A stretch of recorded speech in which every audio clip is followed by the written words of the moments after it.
तर कोल्हापूरमध्ये जिल्हा परिषद निवडणुकीसाठी राष्ट्रवादी काँग्रेसच्या महिला पदाधिकाऱ्यांनी कागलमध्ये बंडखोरी केली आहे। महिला जिल्हाध्यक्ष शीतल फराकटेंना उमेदवारी न मिळाल्यामुळे त्यांनी बंडखोरी केली। आम्ही फक्त झेंडा आणि माईक घेऊन सभा गाजवायच्या का? आता आम्हाला उमेदवारी देताना का डावललं जातंय असा संतप्त सवाल करत फराकटेंनी मंत्री आणि पक्षाचे नेते हसन मुश्रीफांना सवाल केलाय।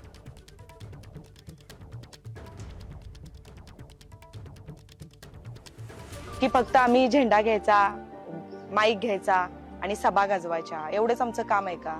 सर्वसामान्यांच्या पर्यंत पोहोचून काम करण्यासाठी आम्हाला नेते मंडळी कधीच कुठला स्थान देणार नाहीत का? हा प्रश्न आमच्या मनामध्ये येत असताना आज या ठिकाणी या माध्यमातून मी सांगू इच्छिते की माझी लढाई कुणाच्याही विरोधात नाही, पण माझी सगळी सर्वसामान्य जनता असेल, माझा युवक युवती वर्ग असेल, शेतकरी वर्ग असेल, वंचित बहुजन समाज असेल, माझ्या मायमाऊली सगळ्या असतील, त्यांच्यासाठी काम करण्यासाठी आणि एक विकासात्मक धोरण त्यांच्यासमोर घेऊन जाण्यासाठी आज या ठिकाणी जिल्हा परिषदेची ही निवडणूक मी स्वतंत्रपणे लढण्याचा निर्णय घेतलेला आहे। एबीपी माझा, उघडा डोळे बघा नीट।